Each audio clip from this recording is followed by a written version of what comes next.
ils sont jetés en prison. Ils les ont jetés en prison en recommandant aux gardiens de la prison de les surveiller de près. Ok. Là, Paul et Silas, ils étaient surveillés. Ils sont les minotés. Mon frère, ma soeur. Les pieds aussi. Le monde n'aime pas la délivrance du Seigneur Jésus-Christ. Le monde n'aime pas la parole de Dieu. Ceux qui ne connaissent pas la parole de Dieu, ils n'aiment pas Dieu. Ils n'aiment pas la parole de Dieu. Là, les serviteurs de Dieu, ils ont fait une bonne chose. De délivrer l'esprit mauvais qui était dans cette femme. De délivrer cette femme qui était minottée pendant des années, je ne sais pas combien des années, avec l'esprit d'esclave, avec l'esprit d'adivination qui adivinait les gens. Il était comme esclave de ces maîtres-là. Parce que la Bible il a dit il était servant. Servant, c'est l'esclave. Il était esclavisé et il mangeait à travers de cette fille-là. Ils avaient de l'argent à travers de cette fille-là. Mes frères et mes sœurs, Dieu, il veut délivrer son peuple. C'est pour cela la raison pour laquelle Jésus-Christ est venu. Pour qu'il dise que ce peuple puisse être délivré. Pour que ce peuple puisse être libre. Pour que ce peuple puisse vivre en paix avec Dieu. Alors ces maîtres-là, ils sont allés mentir beaucoup de choses en magistrat, en juif, en magistrat romain. C'est pour cela, là ils sont mis en prison, Paul et Silas. Je continue? Oui, après. Alors là, nous allons voir qui c'est les serviteurs de Dieu qui prêchaient la parole de Dieu. Vraiment, dans l'époque, aujourd'hui, nous, on ne souffre pas. Parce que dans l'époque, les serviteurs de Dieu, ils ont beaucoup souffert. Si nous allons voir les Pierre, nous allons voir l'apôtre Paul, nous allons voir Jean, même des autres apôtres, ils ont beaucoup souffert. Philippe et les autres, Esteban qui était un serviteur de Dieu aussi. Ils sont jetés les pierres, ils sont les lapidés jusqu'à la mort. Mais aujourd'hui, nous avons vraiment un paix. Gloire à Dieu, gloire au Seigneur. Aujourd'hui, on ne souffre pas. Aujourd'hui, vraiment, on n'a pas beaucoup de souffrance. Moi, j'ai jamais été, pour l'instant, j'ai jamais été lapidé. Peut-être un jour, si Dieu va permettre. Mais les serviteurs de Dieu, ils ont beaucoup souffert. Cet évangile, pour qu'il puisse arriver aujourd'hui dans le monde, les serviteurs de Dieu, ils ont beaucoup souffert. C'est pour cela, toi et moi, nous sommes venus en Jésus-Christ. On doit s'y préparer. Nous devons s'y préparer pour suivre Jésus-Christ et pour apporter la croix, comme nous avons parlé vendredi ici, jusqu'à la mort.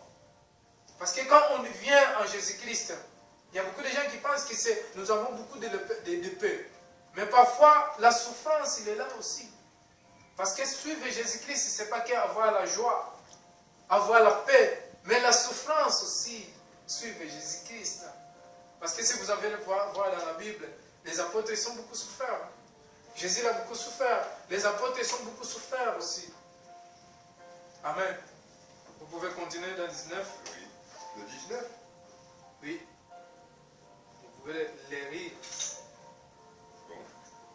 Qu'est-ce qu'il dit? Quand les maîtres de la servante ont vu disparaître l'espoir de leur bien, c'est ça? Oui. Ils se sont emparés de Paul et Silas et les ont traînés sur la place publique devant les magistrats. 20. Ils les ont présentés aux juges en disant « Ces hommes sèment le trouble dans notre ville. Ce sont des Juifs et ils annoncent des coutumes qu'il ne nous est pas permis d'accepter ni de suivre à nous qui sommes Romains. » La foule s'est aussi soulevée contre eux et les juges les ont fait arracher leurs vêtements et ordonné qu'on les batte à coups de fouet. Amen. Après. C'est bon. C'est bon. C'est le 22, ça c'est le 20. C'est le 21, 22. Amen. Donc, comme les Juifs, comme je disais déjà, ils avaient une coutume différente. Et ils pensaient que c'était une coutume juive qui Paul ici, ils sont allés prêcher pour les Romains. Mais ce n'était pas la coutume juive. Parce que les Juifs, ils suivaient les coutumes de la loi de Moïse. Mais Jésus-Christ, ce que les disciples prêchaient, ce n'était pas les coutumes de la loi, la loi de Moïse. Mais eux, ils prêchaient la bonne nouvelle de Jésus-Christ. La bonne nouvelle, c'est le salut. C'est pour cela que nous allons voir cette fille disait que non, ces serviteurs de Dieu, c'est eux qui montrent le chemin pour Dieu. Ce sont les serviteurs de Dieu qui montrent le chemin pour le salut. Parce qu'ils connaissaient qu'ils étaient serviteurs de Dieu. Ils montraient le chemin pour suivre Dieu. Ils montraient le chemin pour le salut. Alors, les serviteurs de Dieu, ils étaient bâtis. Les serviteurs de Dieu, ils étaient emprisonnés. Les serviteurs de Dieu, ils étaient frappés. Mais Paul ici, ils ne sont pas rétrogradés. Paul ici, ils sont continués dans leur ministère. Au contraire, Dieu, chaque moment que les serviteurs de Dieu, ils étaient frappés, ils souffraient, Dieu, il augmentait toujours, il consolait les serviteurs de Dieu. Amen. Aujourd'hui, les serviteurs de Dieu, ils sont consolés. Aujourd'hui, les serviteurs de Dieu, ils sont vaincus. Personne ne l'avait rétrogradé. Si vous allez voir dans les Écritures, vous n'allez pas voir aucune place qui dit que les serviteurs de Dieu ont une apôtre, il avait rétrogradé derrière. Amen. Dieu, il veut seulement que les gens puissent être sauvés, que les gens reçoivent le salut. Nous allons voir 17 et 30. Qu'est-ce qu'il dit 17 et 30? C'est ce qui est devant. Acte des apôtres 17 et 30. Qu'est-ce qu'il dit? Ah, pardon, 17 et 30. Oui. Oui.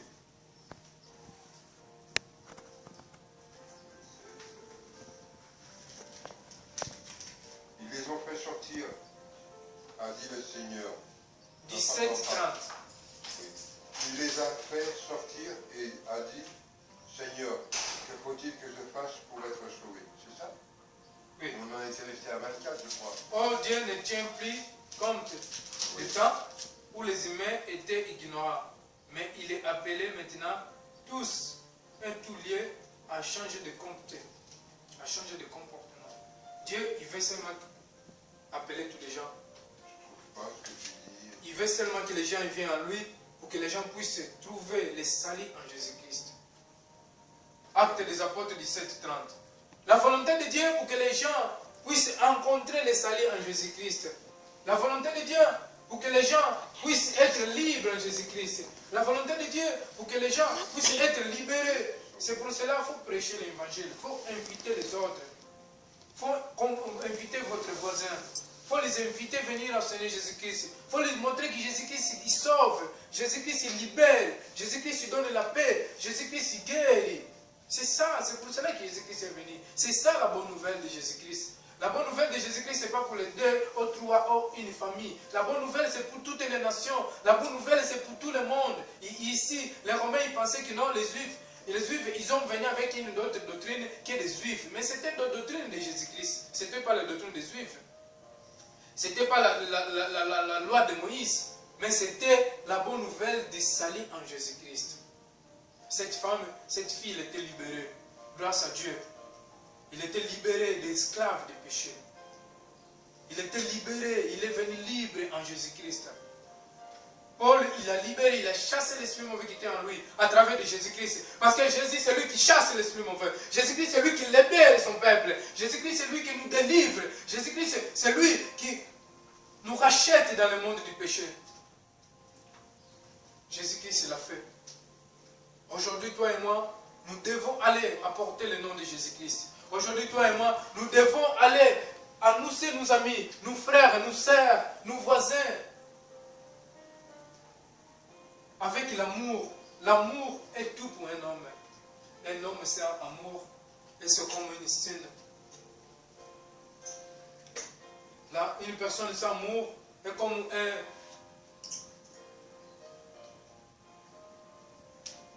Cette personne est comme une personne sans la parole de Dieu. Une personne sans amour est comme une personne sans amour est comme une personne qui n'a pas encore arrivé dans la connaissance de la vérité. Parce que Jésus-Christ il avait dit que le premier commandement que je vous laisse aujourd'hui c'est l'amour. L'amour est tout pour un chrétien. Un chrétien, nous devons être remplis d'amour. Nous devons être remplis d'affection. d'aimer nos proches, d'aimer nos frères, d'aimer nos sœurs, d'aimer nos voisins, d'aimer nos amis. C'est très important aimer. Parce que Dieu est l'amour.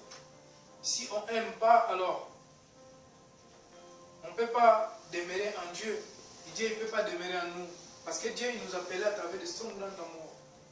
Nous allons voir aussi dans le Luc chapitre 4, Luc chapitre 4, Jésus l'avait expulsé sur le démon.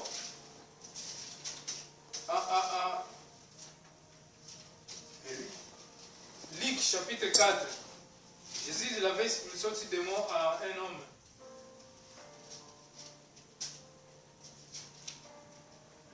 C'est quoi? Luc chapitre 4. Livre chapitre. Luc. Comment? Luc. Ah, Luc. Luc chapitre 4, verset 34 à 35.